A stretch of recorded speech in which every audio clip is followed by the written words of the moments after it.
குடியரசு நாளில் உங்கள் அனைவரின் சார்பாக என்னை அழைத்து கொடியேற்றச் சொல்லி பெருமைப்படுத்திய அண்ணன் அவர்களுக்கும் மல்லிகா அவர்கள், திருமதி மல்லிகா அவர்கள், திருமதி உமா முரளி, முக்கியமாக மகேஷ், தம்பி மகேஷ் அவர்கள் அனைவருக்கும் என்னுடைய முதற்கண் நன்றியை தெரிவித்துக் கொள்கிறேன். அனைவருக்கும் அன்பு வணக்கம், இனிய குடியரசு நாள் நல்வாழ்த்துக்கள். ரொம்ப மகிழ்ச்சியாக இருக்குது எனக்கு. ஏன்னா ஒவ்வொரு குடியரசும் ஓசூரில் ஏதோ ஒரு பள்ளியில் வேலை பார்க்கும் பொழுது எங்கள் பள்ளியிலேயே நாங்கள் கொடியேற்றுவோம். அப்புறம் நான் ரிட்டையர் ஆனதுக்கப்புறம் நிறைய பள்ளிகளில் கூப்பிடுவார்கள். இதே மாதிரி குடியிருப்பு பகுதிகளில் எல்லாம் நாங்கள் சென்று கொடியேற்றி, முக்கியமாக குழந்தைகளுக்கு சிறப்புரை ஆற்றி வந்திருக்கிறேன். இந்த வருடம் என்னடா செய்வது, ஒன்றுமே நமக்கு வாய்ப்பு கிடைக்கவில்லையே என்று நான் நினைத்து கொண்டிருக்கும் நேரத்தில் மிக அருமையான இந்த ஒரு வாய்ப்பு, உங்கள் அனைவரையும் சந்தித்து இங்கு இந்த குடியரசு நாளை கொண்டாடுவதற்கு ஒரு சிறந்த வாய்ப்பை எனக்கு அளித்த உங்கள் அனைவருக்கும் மீண்டும் மீண்டும் என்னுடைய நன்றியை கூறிக்கொள்கிறேன். மிக்க மகிழ்ச்சி. குடியரசு நான் கேட்டேன், அவங்கக்கிட்ட அப்போவே கேட்டேன் நான், ஸ்டூடெண்ட்ஸ்லாம் வருவாங்களா அப்படின்னு. பாவம் நிறைய பேர் ஸ்கூல் போயிடுவாங்க, அது உண்மைதான். இருந்தாலும் கொஞ்சம் குழந்தைகளை இங்கே பார்க்குறப்ப எனக்கு ரொம்ப மகிழ்ச்சியாக இருக்குது.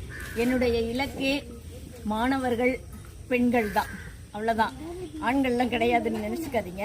நீங்கள்லாம் பின்னாடி பின்னால் இருப்பீங்க. இருந்தாலும் அவர்களுடைய முன்னேற்றத்தை தான் நான் எங்கே போனாலும் நான் பேசிகிட்டு இருப்பேன். ஏன்னா அந்த குழந்தைகளை நம்ம நல்ல வழி நடத்தி கொண்டு வரணும். அதுக்கு இப்படிப்பட்ட விழாக்களை எல்லாம் நாம் பயன்படுத்திக்கணும்.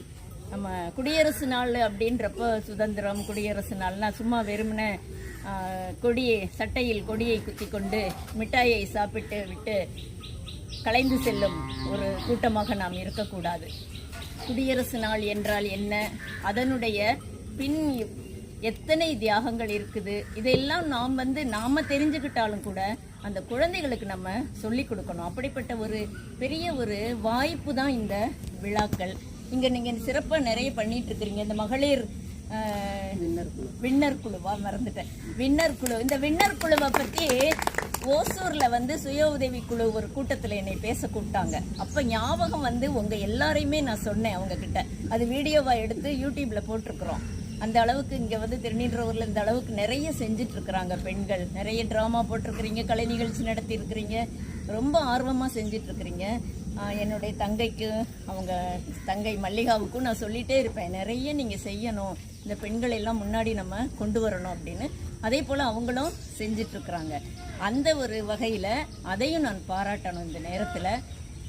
இந்த ஒரு வாரமாக மகேஷ், தம்பி மகேஷ், என்னுடைய சகோதரிகள், இவங்க 2 பேரும் இதை பற்றியே டிஸ்கஸ் பண்ணுறாங்க. நான் அப்படியே கேட்டுகிட்டே இருப்பேன், நான் பாட்டு கேட்டுட்டு இருப்பேன். என்னடா சொல்கிறேன், இப்படி நடத்தணும், நம்ம இப்படி செய்யணும், கொடியேற்றுறது இப்படி செய்யணும், அந்த இடத்த க்ளீன் பண்ணணும், அதே பற்றி தான் பேசிகிட்டு இருக்கிறாங்க. அப்போது அந்த அளவுக்கு ஒரு சமூக அக்கறையுடன் நம்ம இருக்கிறப்போ அதை எல்லாருமே நம்ம பாராட்டி அவர்களுக்கு உத்வேகம் கொடுத்து ஒத்துழைக்கணும். அதுதான் நமக்கு ரொம்ப முக்கியமான விஷயமா நான் நினைக்கிறேன். சிறப்பாக நடக்கணும். இன்னும் நிறைய, நான் சொன்னேன் இல்லையா, இந்த கூட்டம் போதாதுன்னு, நிறைய கூட்டம் நம்ம சேர்த்து ஒற்றுமையாக நம்ம நடத்தணும். அது நம்ம எதிர்காலத்தில் கண்டிப்பாக நடக்கும்னு நான் நம்புகிறேன். வீடு குடும்பம் அப்படி அது மட்டும் இருந்துட்டா போதும்னு நம்ம சில பேர் நினைக்கிறாங்க. அது உண்மைதான், தப்பு கிடையாது, அதில் எந்த தப்பும் கிடையாது. கணவன், குழந்தைகள், பிள்ளைகள், நமக்கு நிறைய கடமைகள் இருக்குது. அதையும் தாண்டி இந்த சமூகத்தில் நம்ம என்ன செய்ய போகிறோம், ஏதாவது ஒன்று செய்யணும்ல, நம்மளால் முடிஞ்சது செய்யணும். நிறைய பேர் பெரிய அளவில் செய்கிறாங்க. நம்மளால் முடிஞ்ச அளவு இந்த சமூகத்துக்கு ஏதாவது செய்யணும். நீங்கள் அப்படி செஞ்சாதான் உங்களுக்கு பின்னாடி வர்ற அந்த இளைய பிள்ளைகள், தலைமுறைகள் உங்களை பின்தொடர்ந்து வருவாங்க. நம்ம எதுலேயுமே கண்டுக்காம அந்த மாதிரி நிறைய பேர் இருக்கிறாங்க, வீட்டிலையே இருப்பாங்க, எதுவுமே நமக்கு சம்மந்தம் இல்லை அப்படின்னு இருப்பாங்க. அப்போ அந்த குழந்தைகளும் அதே மாதிரியே வளர்ந்து வருவாங்க. அதையும் நம்ம மனசில் நினச்சிக்கணும். இப்போது 77வது குடியரசு நாளை இன்று நாடே கோலாகலமாக கொண்டாடிக்கிட்டு இருக்குது. இந்த நேரத்தில் சுதந்திரம் நம்ம வாங்கிட்டோம் இல்லையா, சுதந்திரம் நம்ம வாங்கிட்டோம், அது மட்டும் போதுமா, சுதந்திரம் மட்டும் வாங்கிட்டு நம்ம இருக்க முடியுமா அப்படின்னு நினைக்கிறப்போ நமக்குன்னு சில சட்டங்கள் சட்ட நுணுக்கங்கள், வரைமுறைகள், ஷரத்துக்கள் இதெல்லாம் நமக்கு வந்து வேணும் அப்படின்னு சொல்லிட்டு டாக்டர் அம்பேத்கர் வந்து இயற்றிய அரசியல் சாசனம், உலகத்திலேயே மிக நீளமான அரசியல் சாசனம் நம்ம இந்தியாவோட அரசியல் சாசனம், அத்தனை பக்கங்கள் கொண்டது. இப்படி நிறைய இந்த விஷயங்கள், இந்த சட்டங்கள் இதெல்லாம் தெரிஞ்சுக்கிட்டாதான் நமக்கு வந்து நம்ம ஒரு இந்தியனா நம்ம வாழ்றதுக்கு ஒரு உரிமை, கடமை, அது வந்து நம்மளுடைய உரிமை அப்படின்னு எல்லாரும் நினைக்கணும். அப்படியே நம்ம கடமைகளை வந்து இந்த சட்டங்கள் நமக்கு சொல்லி கொடுக்கிறது. இப்போ ஒரு ஆண்டும் சுதந்திர குடியரசு நாளுக்கு வந்து ஒரு தீம் வச்சிருப்பாங்க, கருப்பொருள். இப்போ பெண்கள் தினத்துக்கு ஒரு தீம் வச்சிருப்பாங்க. போன பெண்கள் தினத்து தீம் வந்து ஞாபகம் இருக்கா உங்களுக்கு? பெண்கள் தினத்துக்கு ஒரு தீம் வச்சிருப்பாங்க, ஈக்குவாலிட்டி அப்படின்னு ஒரு தீம் இருக்கும். அப்புறம் அதை தாண்டி வரணும் அப்படின்னு ஒரு தீம் இருக்கும். இப்படி நிறைய ஒரு கருப்பொருள் இருக்கும். இந்த குடியரசு தினத்தோட கருப்பொருள் வந்து வந்தே மாதரத்தின் 150வது ஆண்டு. இந்த குடியரசோட கருப்பொருள் வந்தே மாதரத்தின் 150வது ஆண்டு. வந்தே மாதரம் உங்களுக்கு எல்லாருக்குமே தெரியும், தேசபக்தி பாடல். பங்கிம் சந்திர சட்டர்ஜி எழுதி ரவீந்திரநாத் தாகூர் அதற்கு இசையமைச்சு அந்த பாடலை வந்து பிரிட்டிஷ்காரங்க அந்த அளவுக்கு வந்து அதை தடுத்து நிறுத்தி அதை வந்து பாடவே கூடாது, இந்த மக்களுக்கு வந்து அந்த எழுச்சி வரக்கூடாது, சுதந்திர உணர்ச்சி வரக்கூடாதுன்னெல்லாம் பண்ணினாங்க. அப்படிப்பட்ட ஒரு அருமையான பாடலை அவர் எழுதியிருந்தாரு. அந்த பாடல் எழுதி 150வது வருடம் இந்த வருடம். அப்ப அந்த பாடல் வந்து மக்கள் உணர்ச்சிகளை தூண்டிவிட்டது. அது வந்து இந்தியாவை வந்து ஒரு துர்க்கை அம்மனா சித்தரிச்சிருக்கு அந்த பாடல்ல. இந்தியா முழுவதும் ஒரு துர்க்கை அம்மன், நம்ம எல்லாம் குழந்தைங்க, மக்கள் எல்லாம் குழந்தைங்க. இந்த குழந்தைங்க வந்து அந்த துர்க்கை அம்மனை கும்பிட்டு, அம்மா எங்களை எல்லாம் காப்பாத்து, இந்த இயற்கையெல்லாம் நம்ம சுத்தி இருக்கு, எங்களை எல்லாம் நீ காப்பாற்றணும், இந்த கஷ்டம், ஏன்னா பிரிட்டிஷ் ஆட்சியில இருக்கிறோம், காப்பாத்து அப்படின்னு சொல்லிட்டு பாடின மாதிரி அந்த பாடல் இருக்கு. அந்த பாடல் நம்ம தேசிய கீதமா வரணும்னு சொல்றப்போ அதுல வந்து துர்க்கை அம்மன், சாமி அப்படின்லாம் வர்றப்போ நமக்கு கொஞ்சம் யாருமே தயங்குவாங்க இல்லையா, சர்ச்சைகள் வரும். அது எப்படி, நாங்க எந்த மதம், இதை எப்படி கும்பிடலாம் அப்படி இப்படின்னு சொல்லிட்டு. அதனால அது வந்து தேசபக்தி பாடல்களா வச்சுட்டு அதுக்கப்புறம் ஜனகணமன வந்து நம்மளுடைய தேசிய கீதமா மாறுச்சு. இதெல்லாம் தெரிஞ்சுக்கணும், இந்த குழந்தைங்க வந்து தெரிஞ்சுக்கணும். அந்த 150 ஆண்டுகளுக்கு முன்னாடி பாடின பாட்டு இன்னைக்கும் நமக்கு வந்து அது உயிர் இருக்கு, நமக்கு வந்து அந்த உயிரை கொடுக்குது, உயிர்ப்பை கொடுக்குது, உணர்வை கொடுக்குதுங்கிறப்போ எந்த அளவுக்கு அவங்களாம் எழுதியிருப்பாங்க அதை நம்ம நினைக்கணும். அப்படிப்பட்ட அந்த பாடலுடைய 150வது நாள் வந்து 150வது ஆண்டு வந்து இந்த ஆண்டின் கருப்பொருள். அதை தான் இப்போ எல்லா இடத்துலையும் கொண்டாடிக்கிட்டு இருக்கிறாங்க. பாரதியார் வந்தே மாதரம் வந்தே மாதரம் என்போம் பாடி உங்களுக்கு எல்லாருக்கும் தெரியும். அந்த பாடல்ல வந்து நிறைய பேராகிராஃப் எழுதுறப்போ அதுல ஒரு ஸ்டான்ஸா எழுதியிருப்பாரு. அதை மட்டும் நான் இங்க உங்களுக்கு சொல்லணும்னு நினைக்கிறேன்.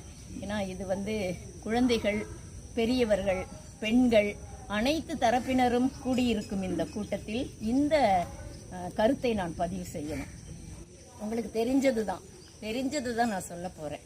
பாரதியாரோட பாட்டு, ஒன்றுபட்டால் உண்டு வாழ்வு, நம்மில் ஒற்றுமை நீங்கில் அனைவருக்கும் தாழ்வு. உண்டு வாழ்வு, ஒன்றுபட்டால், இல்லைன்னா நமக்கு தாழ்வு. முடிச்சிடலாம், அதோட முடிச்சிருக்கலாம்ல பாரதி. நீ நல்லா இருந்தீன்னா நல்லா வாழலாம், நீ ஒற்றுமை இல்லைன்னா நீ தாழ்ந்து போயிடுவ, அதோட அவர் முடிச்சிருக்கலாம். அடுத்த 2 வரி அவர் பாடுறாரு. அதுல தான் நம்ம வந்து அதை நம்ம ரொம்ப நம்மளுடைய பாடமா நம்ம எடுத்துக்கணும். நன்றிதை தேர்ந்திடல் வேண்டும். நன்றிதை, இது எப்படிப்பட்ட ஒரு நல்ல ஒரு பொருள், நல்ல கருத்து. இதை தேர்ந்திடல் வேண்டும், இதை தேர்ந்து நீ உணர வேண்டும். அப்ப ஒற்றுமைங்கிறத நீ உணர வேண்டும். இந்த ஞானம் வந்தால் பின் நமக்கு எது வேண்டும்? இந்த ஞானம், இந்த அறிவு இது வந்துருச்சுன்னா அப்புறம் நமக்கு என்ன வேணும்?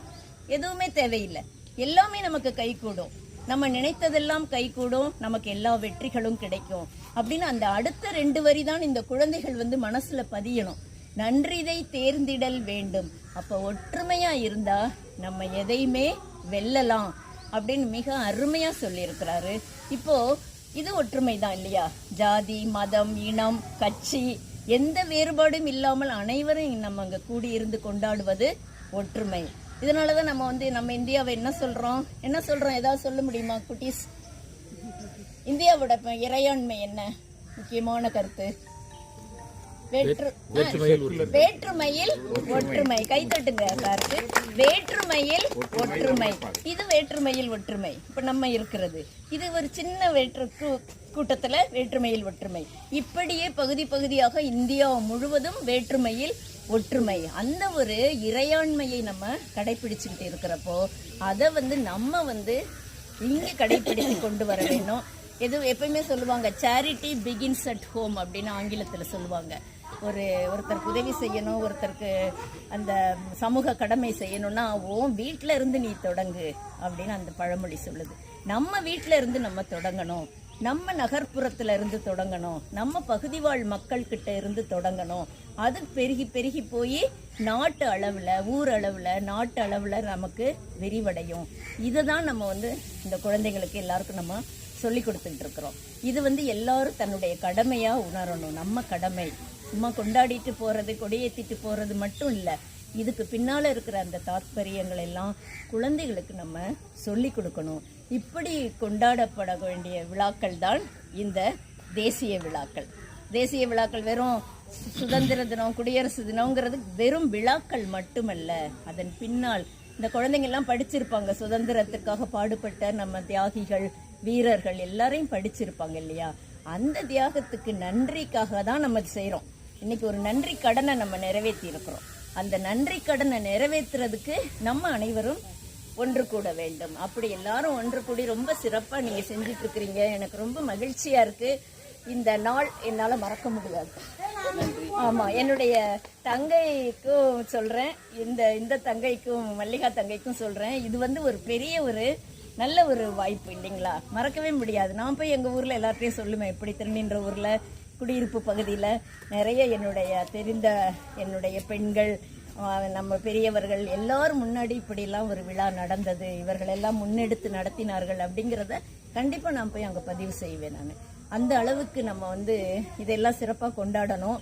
நிறைய விழாக்கள் நீங்கள் செய்யணும். இன்னும் நிறைய பேரை நாம் இணைக்கணும்.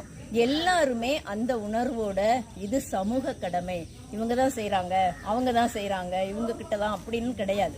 அவங்க ஒரு அங்கத்தினர் சமூகத்துல. அதே மாதிரி நம்மளும் ஒரு அங்கத்தினர் சமூகத்துல. நம்ம எல்லாருமே சமூகத்துல இருக்கிறப்போ எல்லாரும் இணைந்து செய்யணும். ஊர் கூடிதான் தேர் இழுக்கணும்னு சொல்லுவாங்க. அந்த மாதிரி ஒரு அருமையான தேரை நீங்கள் இழுத்து கொண்டு வந்திருக்கிறீர்கள்.